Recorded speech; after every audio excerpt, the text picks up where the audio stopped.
We live in a society in which structural racism is a very real thing. We are all dealing with that in every aspect of our lives, and the media is a reflection of our community. Historically, black people have been portrayed a certain way in the media to justify normative assumptions around political and social issues. More black people behind the cameras, in front of the cameras, more producers, more people of color producing, so they can go and get the content that's needed so they can highlight our attributes. I've been in this industry for 15 years and I've seen firsthand how our voices just aren't heard. Even if you're in the newsroom, sometimes you get completely ignored and stereotypes are allowed to perpetuate. And one thing we want to do is combat that and also bring information to people so they can be as informed as possible when choices are made in this city, so they can do whatever they can to get their voices heard.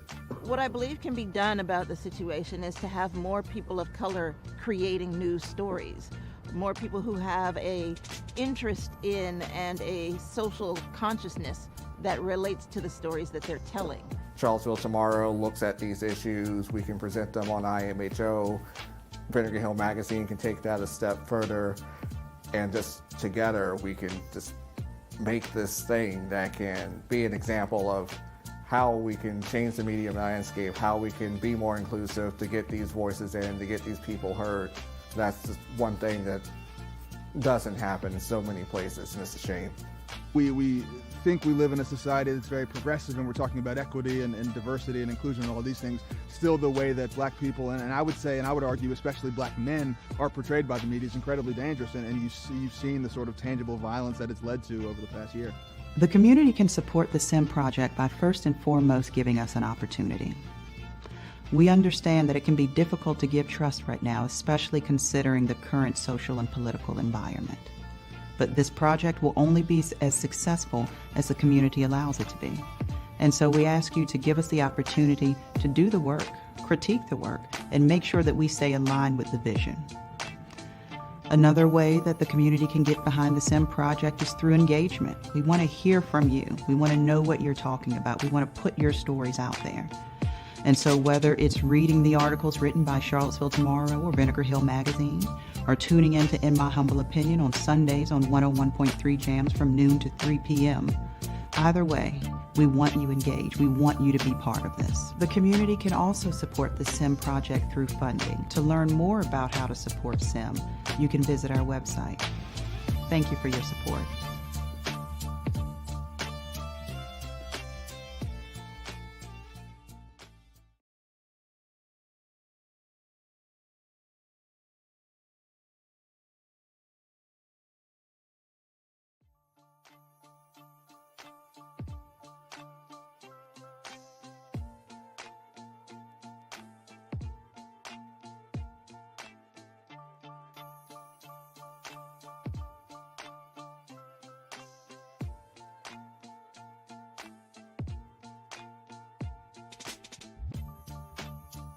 We live in a society in which structural racism is a very real thing. We are all dealing with that in every aspect of our lives, and the media is a reflection of our community. Historically, black people have been portrayed a certain way in the media to justify normative assumptions around political and social issues. More black people behind the cameras, in front of the cameras, more producers, more people of color producing, so they can go and get the content that's needed so they can highlight our attributes. I've been in this industry for 15 years and I've seen firsthand how our voices just aren't heard. Even if you're in the newsroom, sometimes you get completely ignored and stereotypes are allowed to perpetuate. And one thing we want to do is combat that and also bring information to people so they can be as informed as possible when choices are made in this city, so they can do whatever they can to get their voices heard. What I believe can be done about the situation is to have more people of color creating news stories, more people who have an interest in and a social consciousness that relates to the stories that they're telling. Charlottesville Tomorrow looks at these issues. We can present them on IMHO. Vinegar Hill Magazine can take that a step further, and just together we can just make this thing that can be an example of how we can change the media landscape, how we can be more inclusive to get these voices in, to get these people heard. That's just one thing that doesn't happen in so many places, and it's a shame. We think we live in a society that's very progressive, and we're talking about equity and diversity and inclusion and all these things. Still, the way that black people, and I would say, and I would argue, especially black men, are portrayed by the media is incredibly dangerous, and you've seen the sort of tangible violence that it's led to over the past year. The community can support the SIM project by first and foremost giving us an opportunity. We understand that it can be difficult to give trust right now, especially considering the current social and political environment. But this project will only be as successful as the community allows it to be. And so we ask you to give us the opportunity to do the work, critique the work, and make sure that we stay aligned with the vision. Another way that the community can get behind the SIM project is through engagement. We want to hear from you. We want to know what you're talking about. We want to put your stories out there. And so whether it's reading the articles written by Charlottesville Tomorrow or Vinegar Hill Magazine, or tuning in to In My Humble Opinion on Sundays on 101.3 Jams from noon to 3 p.m., either way, we want you engaged. We want you to be part of this. The community can also support the SIM project through funding. To learn more about how to support SIM, you can visit our website. Thank you for your support.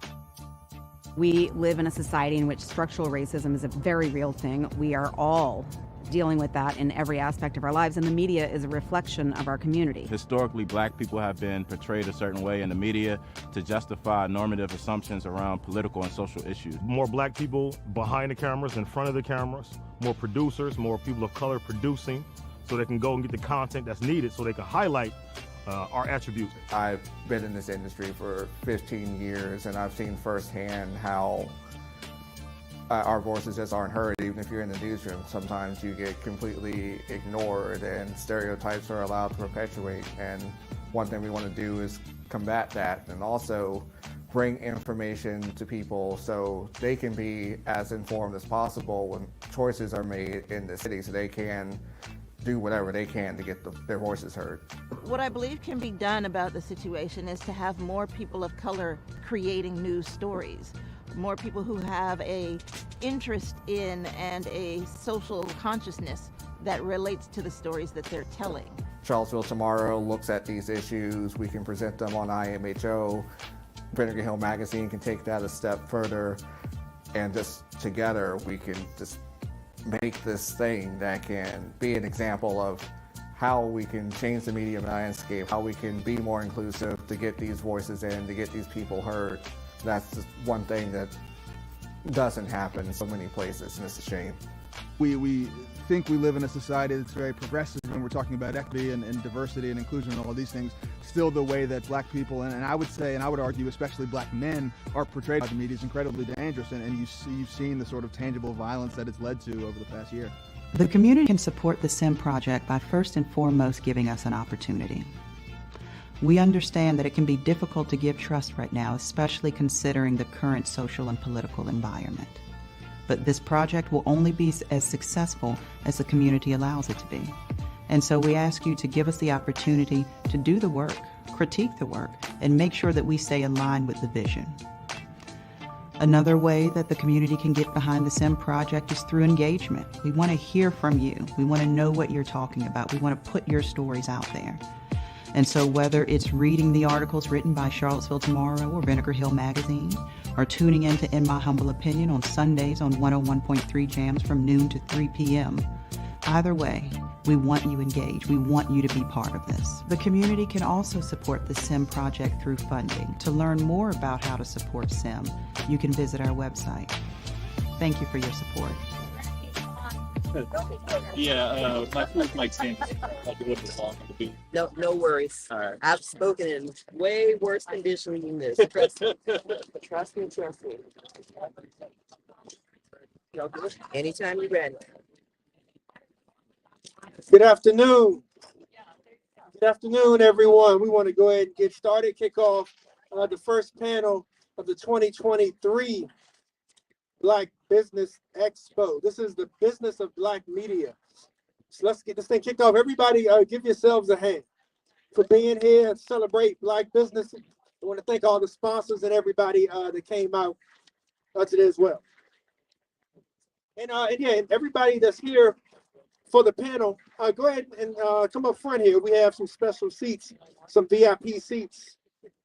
So y'all go ahead and sit in these purple royalty seats. And our organizer, Mr. Ty Cooper, you good, sir? You have any housekeeping notes? Or should we get started? All right, yes, sir. Yes, sir. All right, there we go. There we go. Look, it always takes one. Thanks for being a leader. So once again, welcome to the Black Media panel for the Black Business Expo. And I am Charles Lewis. I am co-host and producer, thank you, In My Humble Opinion talk show. We air every Sunday from noon to 3 on WVAI 101 Jams locally, and we're streamed worldwide, IMHO Talk Show online. So for today, this first panel, the panel discussion will explore the challenges and opportunities facing Black media businesses. The panelists will discuss the obstacles and hurdles of being a Black leader in the media business, as well as the challenges of maintaining cultural integrity while also developing a valuable revenue stream. They will also explore the question of whether being Black in media determines the production of content and how it is consumed. Finally, they will share their thoughts and the challenges of raising funds for Black media and how to improve revenue streams. So without further ado, you've been welcome, and I've introduced myself, and I want to kick it over to our panel to tell us a little bit about yourself and the organization you represent. And I'll start on the far end, and we'll work back down. All right. Hello, everyone. I'm Elliott Robinson. I'm the news director at BPM. It's our public media station in Central Virginia, PBS and NPR. I've been there for 2 years. Before that, I was at Charlottesville Tomorrow right here in the city. Thank you. Good afternoon, everybody. Can you all hear me? Yeah. I feel like I'm in church. Check 1, 2. My name is Samantha Willis. I am deputy and commentary editor at the Virginia Mercury, one of the state's leading nonprofit newsrooms. We cover state policy, making sense of the news and of state laws and how it affects you and other people around the state. Previously, before this, I've been a journalist and in media for 12 years. I've had the pleasure of partnering and writing for and contributing to Vinegar magazine, partnering with In My Humble Opinion radio show, working with Elliott. Elliott was my boss until very recently. I was at BPM immediately before this, and I'm just happy to be here to take part. Thank you. Hey, everybody. SARAD Davenport. I am Chief Operating Officer for Vinegar Hill Magazine, one of the partners of the Charlottesville Inclusive Media Project. Have worked with both Elliott and Samantha in some capacity or other. So just always excited to get with them because we have, great history, and just here looking forward to the discussion. Thank y'all. Thank y'all. And as SARAD stated, In My Humble Opinion, Vinegar Hill Magazine in Charlottesville Tomorrow. You can find more information about our media collaboration at cvilleinclusivemedia.com. And from that sort of think tank, SARAD and I had the idea that was presented to Ty to bring in beautiful minds of Samantha and Elliott. So without further ado, let's get into the business of Black media. So the first question, and this is not any particular order, we can kind of start down at the end and work back, but whoever wants to chime in, or if you rather, omit a question, it's totally up to you. But we would love to hear your thoughts. So first, let's start with some obstacles and hurdles. So what are some of the obstacles, pain points, or hurdles of being a Black leader in the media business? I know it's a loaded question, but what are some of the obstacles, pain points, or hurdles of being a Black leader in the media business? Whoever wants to kick that off. Well, everybody's looking at me, so I guess I'm going first. The biggest obstacle I've had is the newsroom itself. Is that there's just been so many times where, because of how little the pay is in some organizations and institutions that actually get you hired in some roles, it's disproportionately uh, negative for people of color. Is that so there's been far too many newsrooms where I've been the only person of color in that newsroom, and others where I've been the only Black person in that newsroom. So the biggest challenge is just overcoming the lack of diversity and getting the buy-in for the people who are in the newsroom itself. Thank you. Elliot, that's a great answer. I would say I think when you are one of very few or the only Black people or people of color in the newsroom, anytime a story that has anything to do with race, racism, diversity, inclusion, people, just like we all turned and started looking at you, Elliot, to kick this off, people will automatically turn and look at you, sort of like, aren't you going to take this on? Aren't you going to jump into this topic? Isn't this your thing? And for me personally, it's never a problem for me to write about Blackness in whatever the topic is. If we're talking about socioeconomic challenges, if we're talking about the rates of home ownership, if we're talking about education, anything to do with Blackness is never a problem for me because I lean into my Blackness heavily, right? But I understand and respect that there are Black journalists and other journalists of color who don't want to be labeled or pigeonholed into only doing the diversity beat. So I think it's a challenge to really identify who you are and who you want to be as a journalist and not allow other people to determine that for you, while at the same time trying to be paid a fair wage for your work, trying to maintain your professional reputation and balance that with who you are as a person, as a human being, and as a Black person in a southern state with a lot of, that there's a lot of implications that come with that. So for me, those are some of the top challenges that bubble up. Thank you.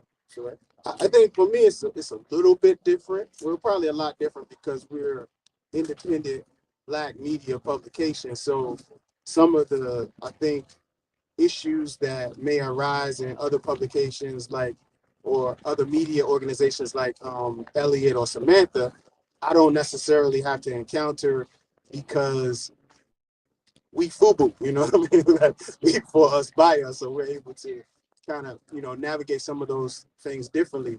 But I will say, like, amongst your peers, it always is in the media, right? There's people kind of require you to jump over some hurdles that they may not have, right? And it's like, oh, you're not really legit. I mean, I've had people really say that, oh yeah, that's that's not the real kind of magazine or whatever. I'm like, okay, whatever.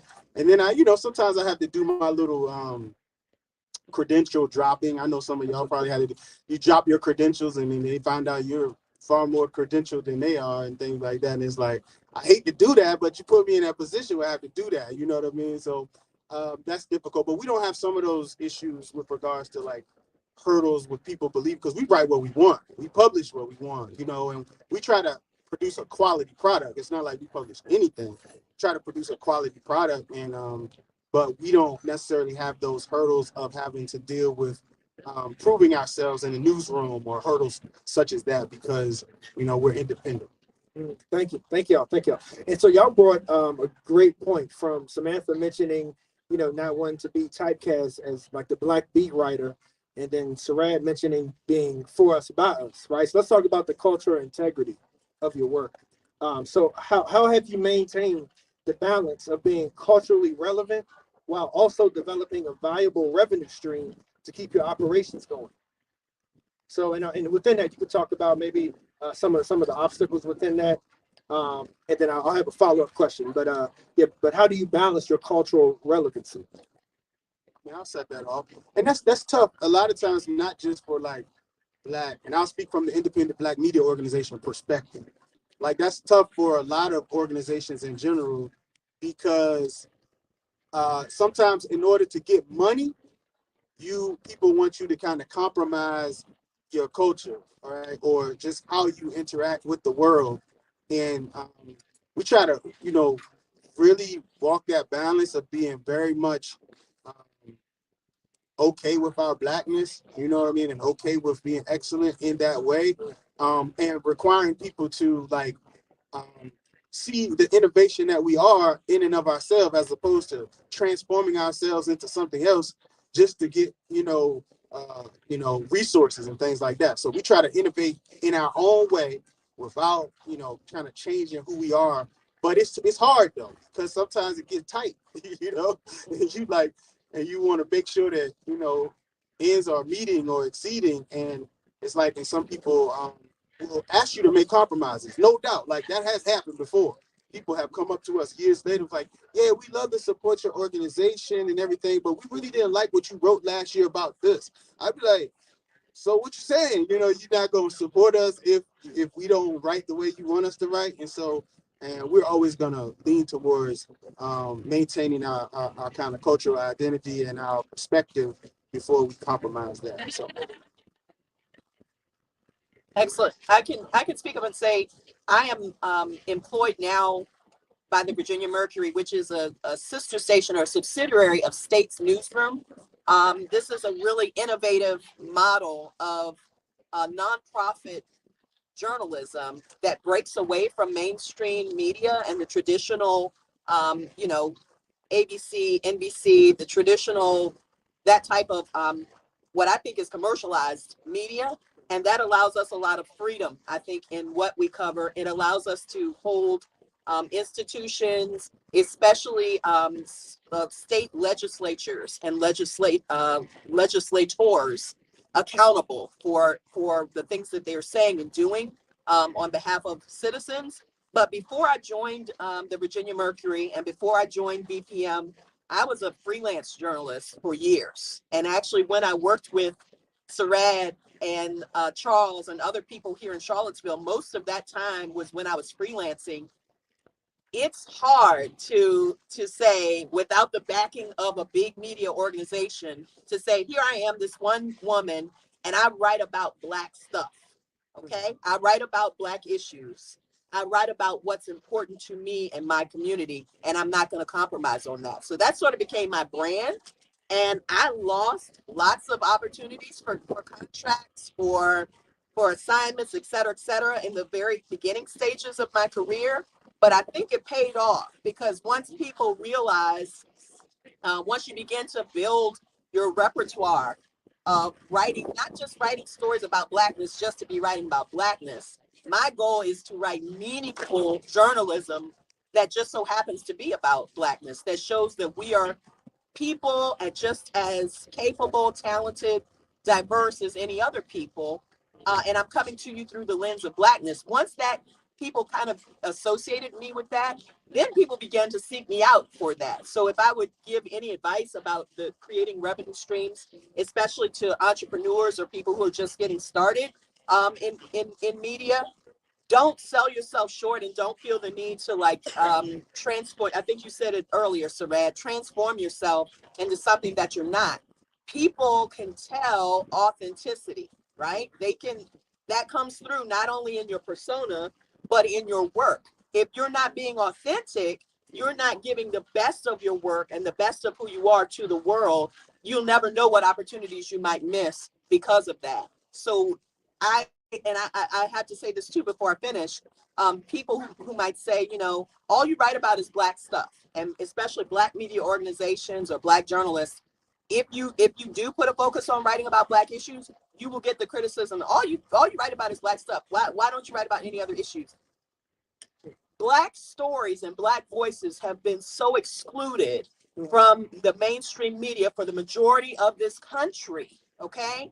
If I was to write nothing but Black stories the rest of my life, it wouldn't offset all those years that Blackness was discounted, ignored, pushed aside. We had our own media organizations. Ida B. Wells was one of my sheroes, a Black journalist who was writing the damn thing, even when she faced getting lynched for her work. So I think about that, and I think about the fact that Black stories matter. And if I write Black stories for the rest of my life, it's still will not be enough to fill the void of what was when we didn't have our voices and when people didn't give us that platform, and we had to try to fight to get our perspectives into mainstream media, and it just didn't happen. So that's the response to give people. You only write Black stories. You doggone right, and I have a right to do that, and there's a purpose behind it. That's wow. Thank you. You want to try to follow that? Yeah, it's like, all right, I guess it's a tough act to follow, but yeah, like SARAD and Samantha said, like it is extremely tough. I can pinpoint exactly like when we started the shift towards writing more about race and equity in Charlottesville Tomorrow. We started getting the responses of, oh, you're becoming more of an activist publication. We don't want to donate to that or anything. And to me, like as we were progressing, it's like, you know what? There were so many voices that weren't getting amplified or weren't even being heard at all, and we are trying to focus on doing that because we have been historically shut out. Yes. And I'd rather have $1,001 donations from people who are feeling like their voices are getting heard than having a $1,000 check for somebody who will just snatch it away because we are writing about people of color or writing about poverty or writing about housing. And that's some of the mentality I brought into coming into BPM is that, you know, some of them don't want to donate to us because of what we're doing. That's fine, because this city that we are covering is overwhelmingly Black and then historically unheard, had highways driven through their communities, been forced out of their homes. And it's like, that's the stuff I want to cover. And I want to show people that there is a publication, well, there already is a publication, the Richmond Free Press is doing a wonderful job. And we want to also augment what they're doing. We don't want to take away from that. We just want to put that on the platform that's already in place, or that some of that trust that some people already have with PBS and NPR. And so it's like, we're not just that national organization. We are your station here in Richmond. We want to write about Richmond and the people of Richmond. And the same as I said here is that if people are, since we're a nonprofit, I'd rather have just a small donations from a bunch of people realizing that we are working with them and for them and talking with them, instead of those people that says, oh, I'd like the classical music. Here's $10 million, but don't write about anything that's going to make me feel uncomfortable. Yes. Right. Thank y'all. Can I say Elliott is one of my heroes too? So a lot of people don't know this about Elliott, is that Elliott used to work for the Daily Progress too, right? Yeah. So, and I just always watched like we have to support the people who are like unseen, unheard sometimes, but are the geniuses. And Elliott was like, when I met him years ago, I was like, yo, that dude is a genius. And I never knew he existed. You know what I mean? And so like, I was like doing everything in my power to make sure that like, you know, it's not what you, it's what you allow people to say when people aren't in the room. You know what I'm saying? So like, when if you talk crazy about Elliott, I'm in the room. It's not gonna work well, you know what I'm saying? Because I understand what he's had to go through to become like a, you know, to work in the newsroom and like the Daily Progress. I mean, you know how we have our ups and downs with the Daily Progress, and he was working with them for years. So folks like that, like I just want to make sure that we support like Samantha when they're out there doing that work on our behalf and representing us. We got to support them because they're already great, and people are pushing them down every day to tell them that they're not great. Right. We have to remind them that, nah, you're doing it. Yeah. Now I have a thank you for that, and I have a follow up to that, because y'all definitely talked about like how being Black determines the production, but what about the consumption of it? Like maybe when it comes to engaging the Black communities that you care about, that you want to write about, that you want to tell the stories of, like what differences do you see when it comes to engaging a new readership? Ask that one more time. Yeah. So as far as does your production sway depending on who you want to consume your media? Meaning the Black stories you're writing about, do you find the need to change the way you write or produce your content so it can be consumed, you know, the end result you're looking for? and by the people you want to consider. I'll start so I can get out of the way. So I used to think like that, right? I used to say some wild stuff, and I thought it was deep. And I had to get checked a few times. I was like, yeah, I want to humanize Black people. And then I'll tell you who told me, Dr. Lisa Wolfer. She told me, she said, man, Black people are already human. We don't need you to do that. She said, we just need you to be your, this is her words. So social media, everybody, she said, you just need to be our Black ass selves. And so, like, I was like, yo, we don't need the right to, project. We don't have to like the thing I was talking about earlier about transforming, just be, right? And like, I think Toni Morrison talks about that a little bit too. It's like, you don't need to just keep trying to fit in, just be yourself. And I think that we've taken that approach with our writing. Like, we take some liberties that many other publications might not, but we just gonna be who we are. Yes, sir. Thank you. I think it's important for if you're trying to reach diverse audiences, including Black people, Hispanic or Latino communities, Asian communities, if you're trying to reach diverse audiences, it's important that your newsmakers and your producers and your content creators reflect those diverse audiences. I don't think that it's so much of needing to change how we produce our content, or like, the style of the content, but it's, if you have people from the community that you're trying to reach, it's just a more authentic experience for them. And I think another thing is, for me, what I've seen in my work, going into the communities that you're trying to reach, really placing yourself within these spaces, cultural spaces, not in a way that's weird or that's, you look like a spy or something weird, but in a way that you're naturally, authentically engaging with those audiences. People see that, and you begin to build trust within those communities. And that trust is essential for people to trust you to tell their stories. They have to know that you're going to do it justice. So for me, that means I don't just hear about an issue or hear about something that's happening in the neighborhood and just make phone calls and type it out on the computer. For me, it means going to those communities as much as possible. You can't always do it, but going there, going to people's homes, sitting down and talking with them. I did a series while at VPM last year called the Black Church Series, and it profiled 4 different churches, more than 4 different churches across the state.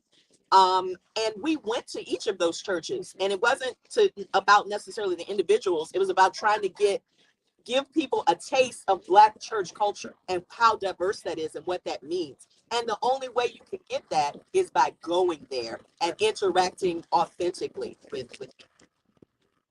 Anybody have anything to add to that?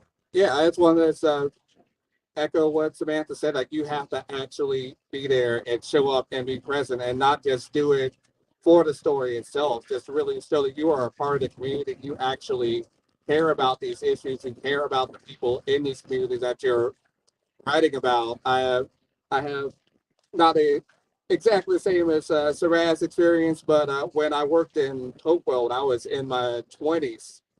We were covering some crime happened in a public housing community, and while we were there, somebody yelled out, "Y'all only come here when bad things happen." And I was like, all right, well, I want to come back here tomorrow. I want to be here all day.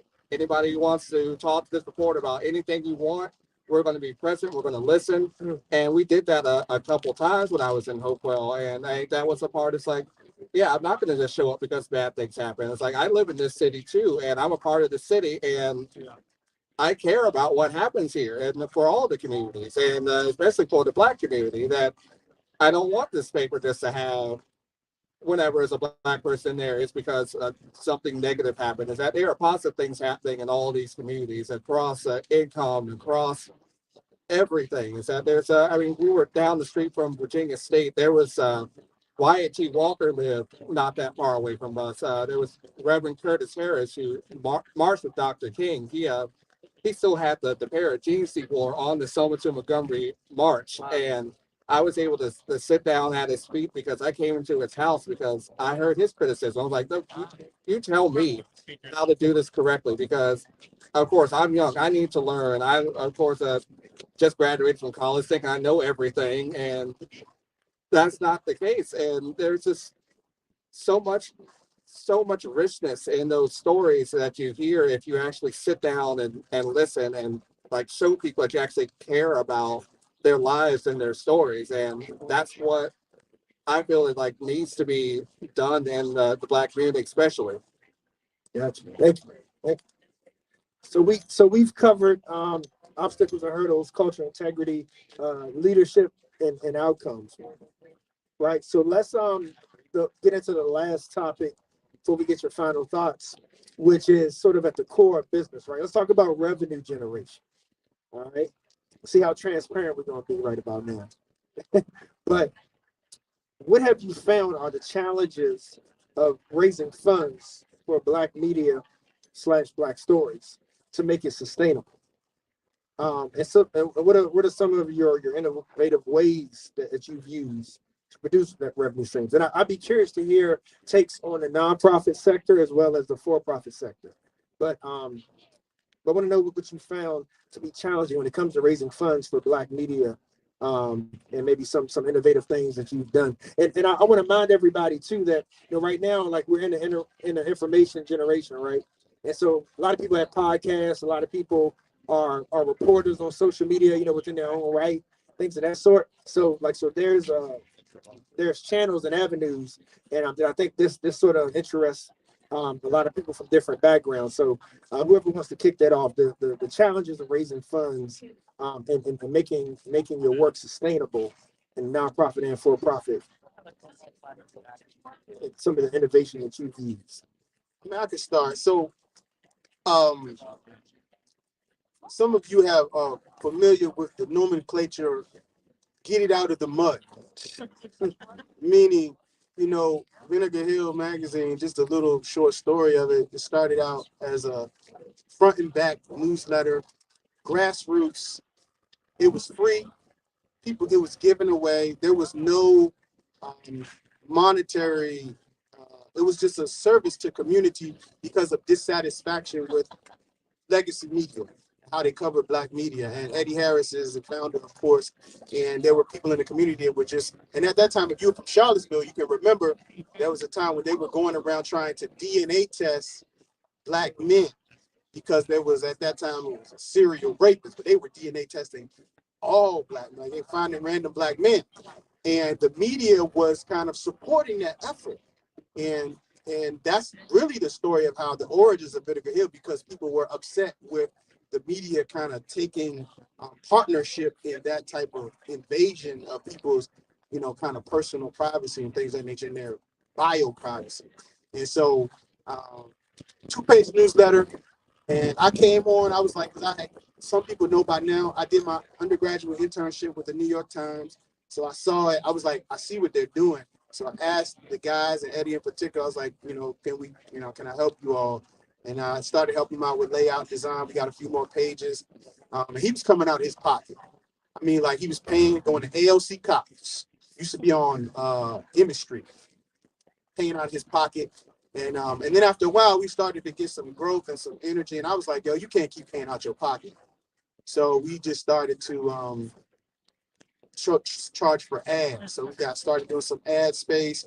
Then we added the website, and then we got some grants, did some partnerships. That's when we had our first big partnership with Charlottesville Tomorrow. We got the Facebook grant. ELLIOTT was there.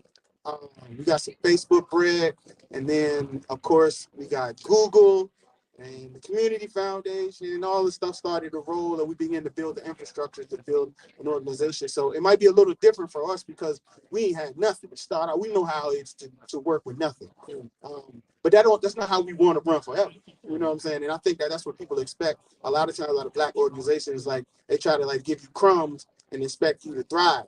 But nah, we need infrastructure so we can last and be sustainable. We don't want to be the publication in Charlottesville that once was, and that was good once then. We want to be able to look up and see even after we're gone, our institutions continue to thrive. So that's what we're working on. And it's hard because people still try to, kind of feel like you're doing something small time when really it's big.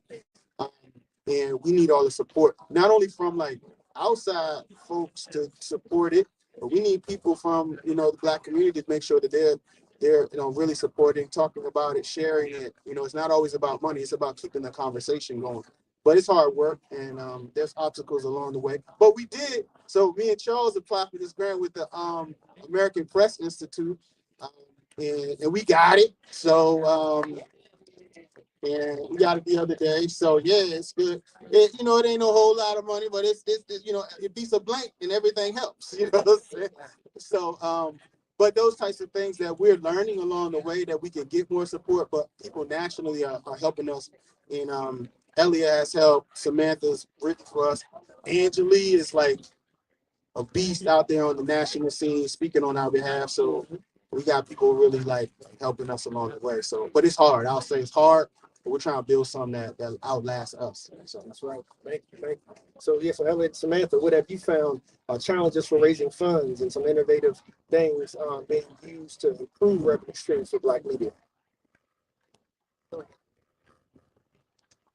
Yeah, like Sarad said, it's like it is a challenge, and some of it is trying to find those grants and opportunities. Like he said, we were extremely lucky. We got picked to be the host newsroom for Next City, so we'll be hiring a fellow that will focus on reparations and repair in the city of Richmond. And I'm so excited to have that person that be able to come in and really like dig even deeper into those issues and just show so many people in Richmond that like, no, we're not going to just sweep this under the rug. We're not going to just pretend none of this stuff happened. We're going to write about it and what you're going to do about it. Taking the statues out of Monument Avenue wasn't all you needed to do. There is still so much that needs to be done. And so I'm grateful that we're going to have that opportunity. And I'm hoping that it continues to build momentum for us to continue to get additional funding, because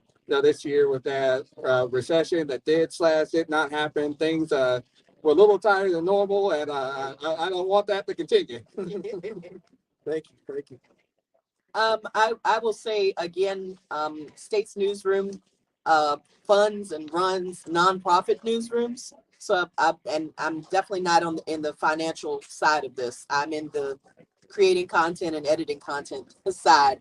But I do know that a large part of our operation is supported by grants, by partnerships with other media organizations, and certainly by donations from readers. So I'll put a plug in for not just for the Virginia Mercury, but for VPM News, for Vinegar Hill, for other media. In my humble opinion, if you are consuming media that makes an impact on you and that means something to you and your community, take some time and donate.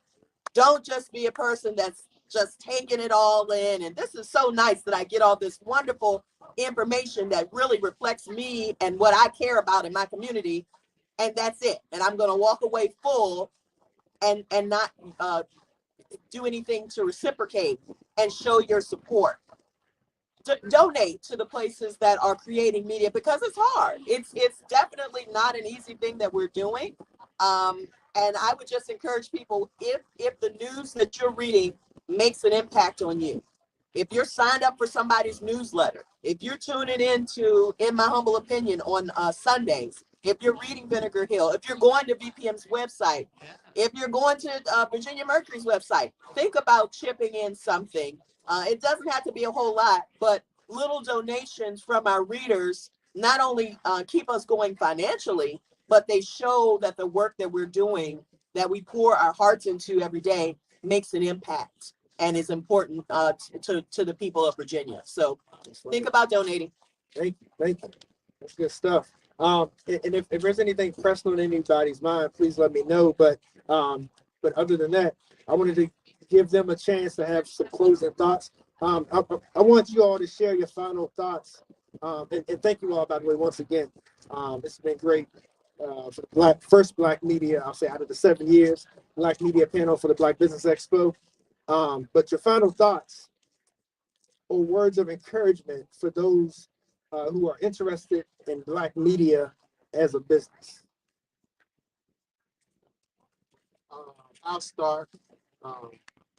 Well, I mean, final thoughts, like, so we have some innovative funding models like membership now. So like you can go to vinegarhillmagazine.com, choose membership, or merch. We have media as merch now, so we incorporate that so people can purchase merch. That's also a way that we kind of help to fund the operation. We also partner with grants, as mentioned before. So those are some innovative ways we try to do it. And it's crazy. I'm gonna say this one thing, like, people think the merch and the media don't match, but where I got it from was I saw my daughter, who was in high school now, but she would, the wind is probably like, wrap it up, boy. She was wearing these Thrasher shirts, Thrasher, right?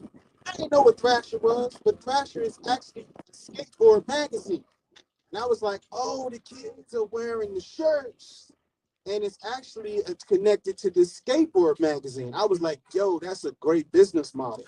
So people don't even know. They like, what they doing? Selling clothes, or what are they doing? But actually, it's already a business model that's already been developed and that is successful. And we've leaned into that business model. So if you see what we're doing, sometimes it looks strange, but nah, it actually has a root and a source. So I would say,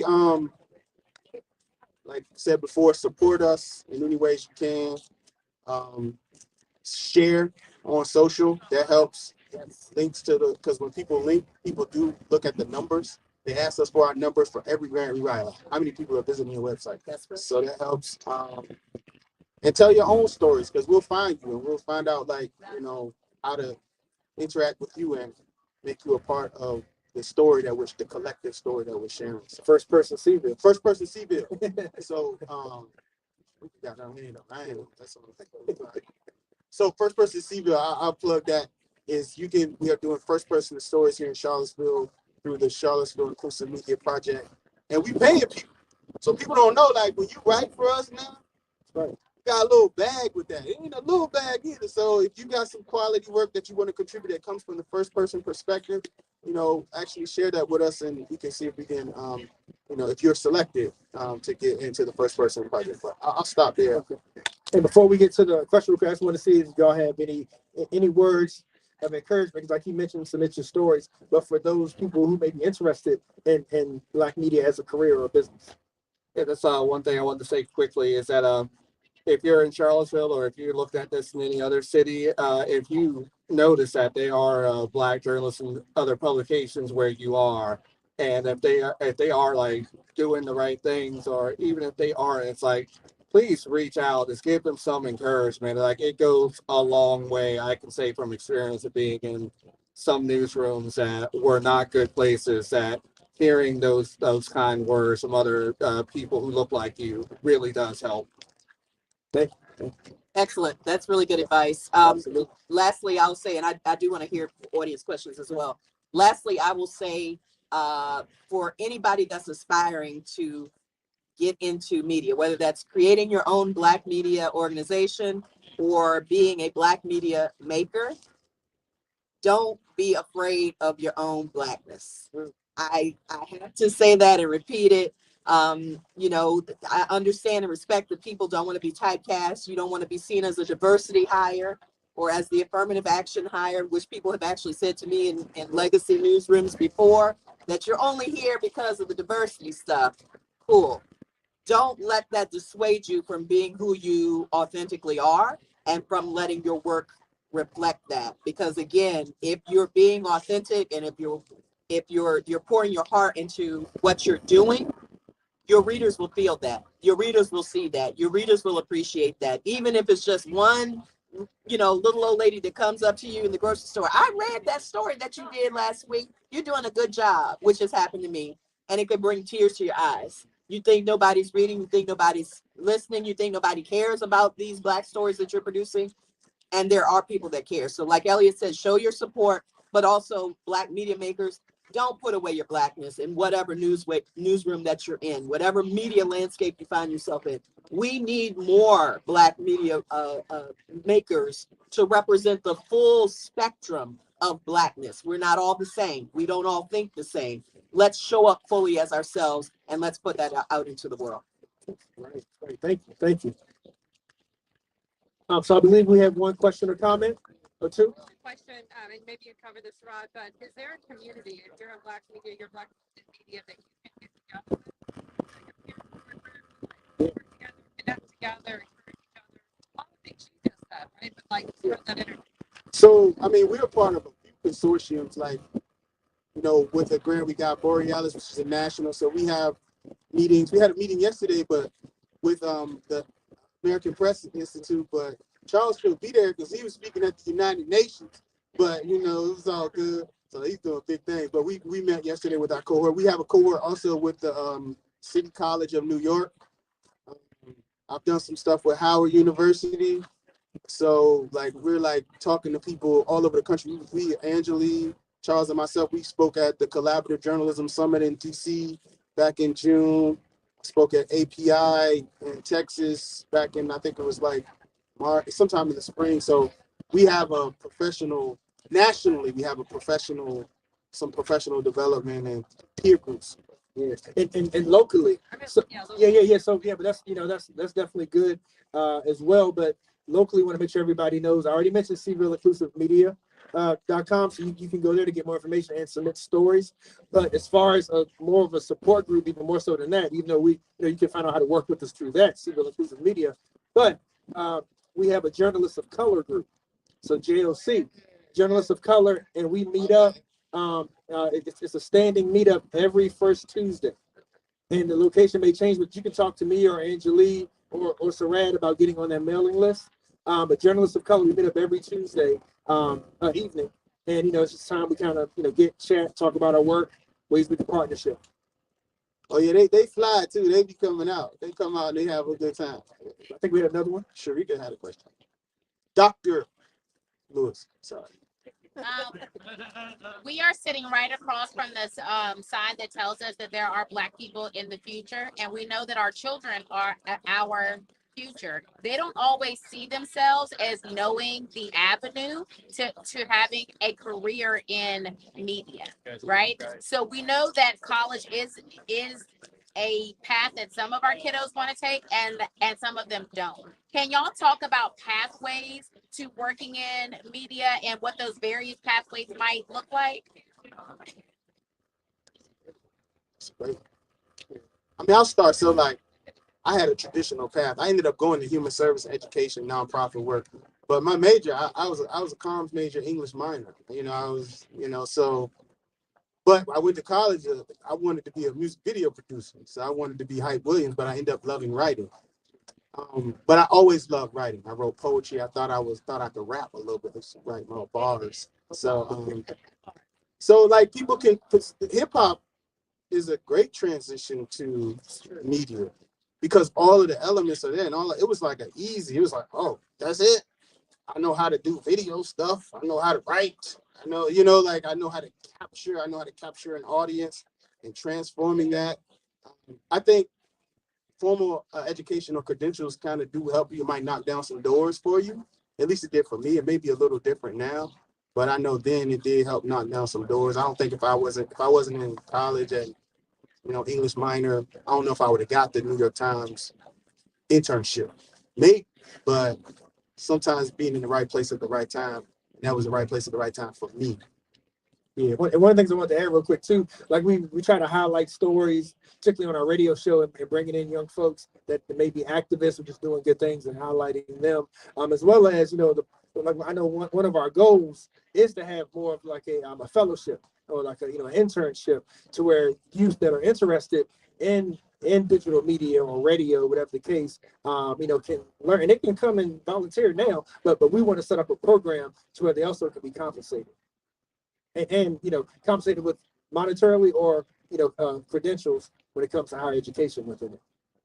What I always advise young people, whether they know they're interested in becoming a part of the media or a media maker or not, and if you do know that you want to be a media maker, maybe just not exactly what role you want to play, do you have a church? Is there a church newsletter that you can start editing or contributing to? Does your mom have a sorority newsletter that you could write an article for?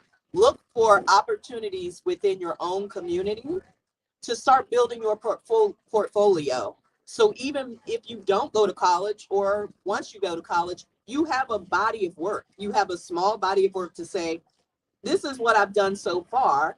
Can you help me take this to the next level, to whomever that organization might be? But it can be a church newsletter, it can be a sorority newsletter, it can be if your neighborhood, sometimes neighborhoods have their own newsletter, anything like that. Dip your toe in the water and get started with that. And if there's not anything like that in your community, start it. Think about, ways you can document and, keep up with the news or help people stay informed in your community. So that's kind of a non-traditional way that I encourage young people to build their body of work and get familiar and comfortable with producing media. Yeah, to build on what Samantha said, and that it's just like any other thing you're interested in. It's just always practice. Yeah, whatever you're interested in, just keep at it, keep doing it, and also just seek out just people in your community who are doing the things that you are interested in. Like look at like the Black authors, the Black journalists, like. And don't be afraid to even reach out to someone. It's like, how do I do what you do? It's like, because sometimes you will get an answer. You might even get an internship or anything. It's like, just don't be afraid to ask. Thank you. All right, ladies and gentlemen, we hope you enjoyed the Black business of Black media panel at this year's Black Business Expo. So please, one more time, please show your love for Elliott, Samantha, SARAD, our panel. Thank you all. Thank you all for coming. Please enjoy the rest of the expo and your weekend. And don't tell people that, because people will abuse that. I don't take honorary for people that I'm down with.